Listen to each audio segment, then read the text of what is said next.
Hey, soldiers, we've got two of the biggest businesses in San Francisco now throwing in the towel.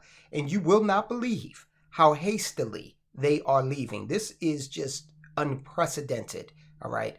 I have not seen thus far in the exodus of companies from California and New York, I've never seen a company, let alone two ownership groups, do what these companies are doing.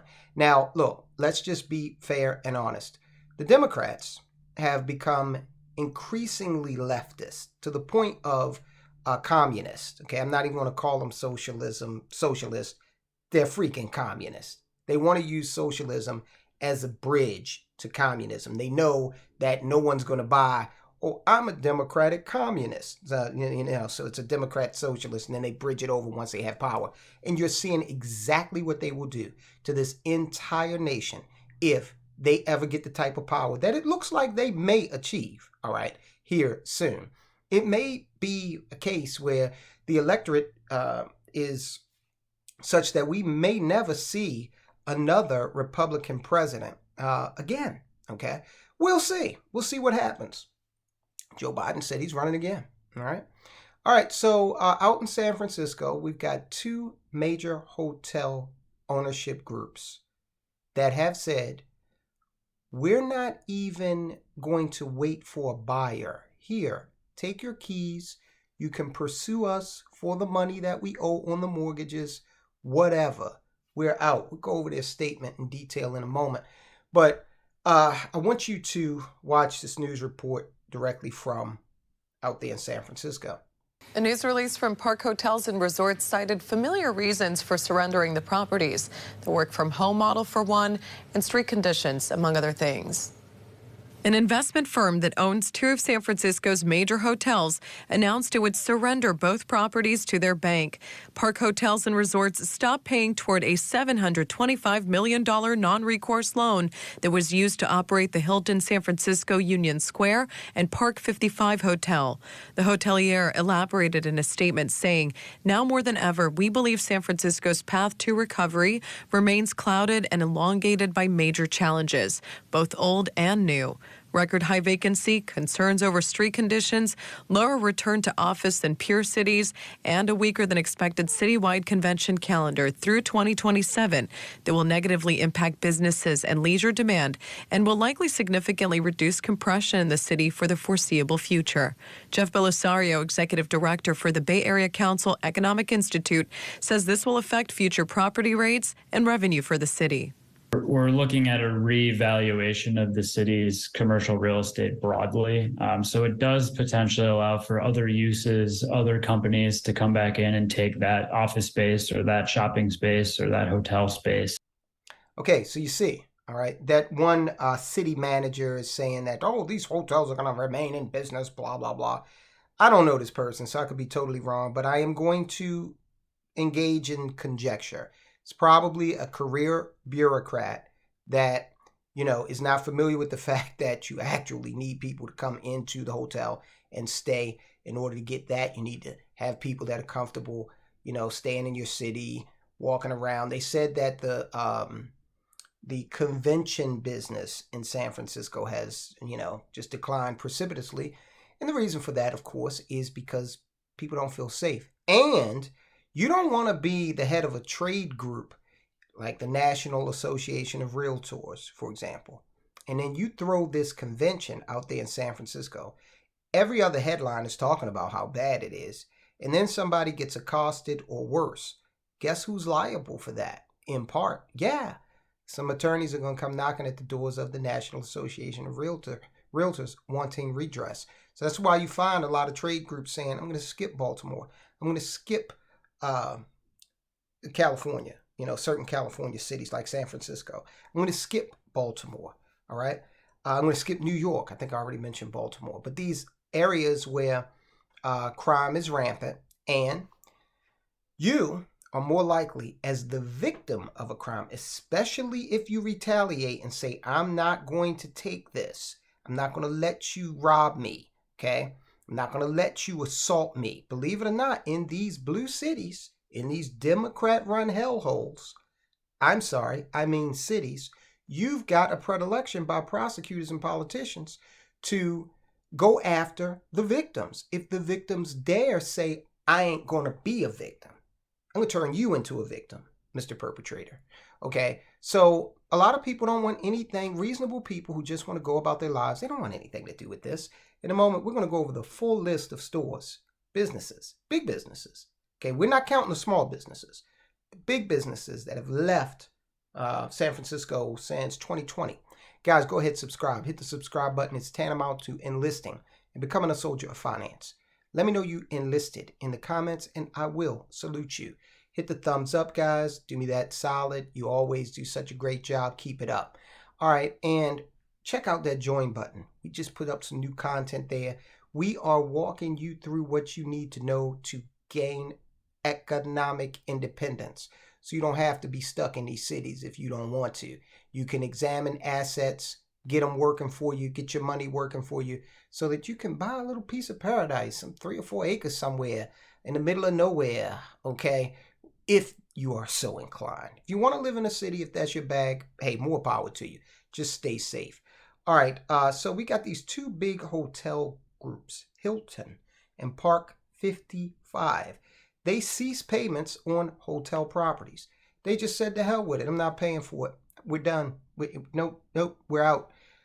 San Francisco, in another apparent blow to that city's struggling downtown, the investment firm that owns 2 of the city's major hotels announced it would cease paying the loans and surrender the properties back to the bank. Payments toward the $725 million non-recourse loan ceased in June, according to a news release from Park Hotels and Resorts, Inc., which operates the Hilton, San Francisco Union Square, and the Park 55 San Francisco. The hotelier, which operates 46 properties across the country, cited now familiar reasons for surrendering the properties. All right, as you saw, let's parse this out. Now more than ever, we believe San Francisco's path to recovery remains clouded and elongated by major challenges. You know what challenges they're talking about. You don't want to, visit San Francisco and have to step over homeless people and fear, because a lot of these homeless people have mental issues, okay? Friend of mine, I think I shared this with you guys before. Back in the day, friend of mine and a church group, what we used to do is go out on winter nights, downtown Baltimore, try to feed the homeless, okay? Direct them to shelters, okay? A lot of those people we encountered were obviously dealing with a mental illness, okay? Believe it or not, on the coldest nights, some of the individuals said, no, I'd rather stay out here than go into a shelter, because they were telling us that the shelters were so bad, some of which were very dangerous, okay? They would accept the food. Most of the people, by and large, they accepted the food that we were giving out. But look, we've also talked to you about the fact that homelessness is an industry, all right? You go out, you become part of the 501c3 mafia. You set up some sort of organization that's going to feed the homeless. So you get a grant from the government or from several governments, state, local, federal. And the grant equates to meals. Each person could receive 2 meals per day. Those meals could be the equivalent of, $50, both meals, $25 a piece. So what you do is you go out, if you're a part of the 501c3 mafia, you go out and you find foodstuffs that will equate to $20 for those 2 meals. And you get rich off of the rest, okay? It's a racket, all right? You see hotels up in New York City, they're saying, oh, VA was paying for you, Mr. Veteran who fought for our country, to stay in this hotel, okay, while you're dealing with some issues. But they're not paying as much as the state of New York is paying for these immigrants who are not citizens to come in and stay at the same hotel. So you got to leave, Miss Veteran. Thank you for your service, okay? And we'll bring in the higher dollar client. This whole thing, poverty is an industry in America, okay? People get wealthy off of other people living in poverty. Sad to say, but it is true. So you've got San Francisco. They've got a plethora of homeless people who are addicted, people who are suffering, like I said, from mental illnesses. Population is growing, tent cities. Okay, you can't even go to certain sections of the city without fear of being assaulted. Mayor London Breed found that out, okay, herself. Even with her police protection, they didn't care. So imagine what will happen to you. You're just visiting. Oh, I'll walk down this street, explore the great city of San Francisco. I saw this in a movie. Oh, and all of a sudden someone hits you on the back of the head and steals your wallet. Okay, if you're lucky, that's all they do, right? All right, so that's what they said. These challenges are going to continue. They're both old challenges and new. Record high vacancy, concerns over street conditions, aka crime, okay, blight, homelessness, lower return to office than peer cities, and a weaker than expected citywide convention calendar through 2027 that will negatively impact business and leisure demand and will likely significantly reduce compression in the city for the foreseeable future. So this investment group is writing off San Francisco for the rest of the 2020s, I suppose, okay? Unfortunately, the continued burden on our operating results and balance sheet is too significant to warrant continuing to subsidize and own these assets, all right? So they're just going to give them back. Not even trying to sell out, they're just going to give it back. The Hilton Union Square and the Park 55 are open for business, and they will stay open for business. They are more vital than ever as we approach the summer high tourist season with continuing increase in inbound visitors, said Alex Bastian, president and CEO of the Hotel Council of San Francisco. This is a person I was talking about. I don't know the background, but he seems pretty optimistic for someone who was just advised that 2 major hotel groups are just giving back the keys. Politicians speak. Okay, everything's fine. Nothing to see here. Okay, it's all good. More and more people are coming into the city, and what he's talking about is individual tourism, not the convention business. Okay, it is not uncommon for hotel ownership to change. True. While the timing of this may appear less than ideal, we fully expect new ownership to come forth. Well, we'll see if new ownership does indeed come forth. The announcement that the hotelier would be surrendering the properties to the bank and removing them from its portfolio is the latest setback for the city's downtown. The Hilton has 1,921 rooms, while the Park has 1,024 rooms. Already, downtown San Francisco has seen a string of retail closures, the most high-profile being Nordstrom's flagship store at Westfield. Now, look, we said we were going to go over these stores down there, in San Francisco that have just fled the city, okay?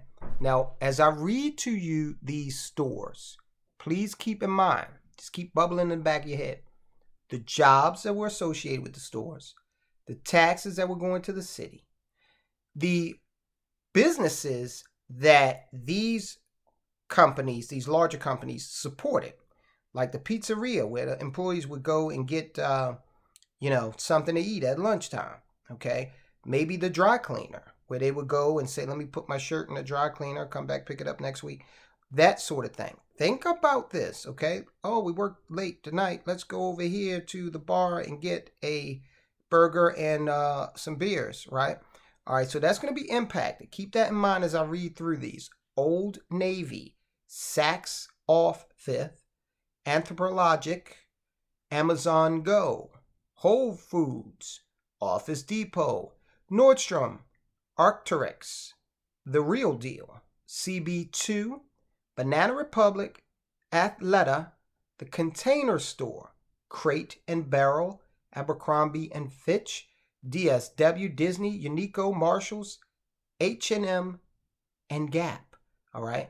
Now, of course, when we see stores like Whole Foods leave an area, and I believe Amazon Go also had some groceries in it, we get, this whole thing about, oh, they're creating a food desert. No, politician, you're creating a food desert. You don't care about your own constituents when you won't clean up your own city. And when you're reluctant to do that because some group of bums like Black Lives Matter came out of the woodwork, extorted people, went and bought multi-million-dollar homes, and then faded into woodwork and bankruptcy, okay? And you, London breed, you genuflected toward that. You supported that. Instead of coming out and saying, look, I wasn't elected to get rid of the police, and I'm not going to do that. Now, when the next election rolls around, you can do what you want to do. Do whatever you feel as a voter you have to do. But for now, what we're going to do is we're going to clean up these damn streets and make sure that the police are accountable. Okay, now we're obviously not going to have them going out there running roughshod and, doing whatever the hell they want to do. However, you as a citizen will be held accountable if you go out and decide to engage in criminal activity, especially violent crime and crimes wherein you are taking people's property against their will. No, we're not going to have it. Okay, and I'm waiting for the guy in Chicago. He's the new guy. I don't even remember that guy's name. Like I told you guys before, these people are so unremarkable that it's not even worth remembering who they are, okay? All I know is it's the new mayor of Chicago, and so far he is making the last mayor of Chicago, Lori Lightfoot, look like Winston Churchill, okay? It's that bad. Guys, we will continue to monitor these cities and what they are doing and not doing to further destroy once great cities. Baltimore, San Francisco, New York, okay, on and on and on. St. Louis just are being allowed to devolve into absolute dystopia, and it's a damn shame. Never forget, there's one party that is responsible for this, okay? There ain't a Republican rather in sight running a damn thing in Baltimore, okay? Nothing. Same thing for San Francisco, New York City, okay? Lock, stock, and barrel, blue Democrats, all right? So think about that next time you walk into the voting booth. All right, look, guys, that whole thing with Bud Light, Target, some other companies, Elon Musk is saying that these companies better watch out because some shareholder suits are starting to bubble up where investors in these companies are saying, you know what? You're endangering our returns and you're doing it on purpose, and you know this isn't a business fundamental, yet you're doing it anyway. We're taking you to court. Check out this video, guys. I'll talk to you soon.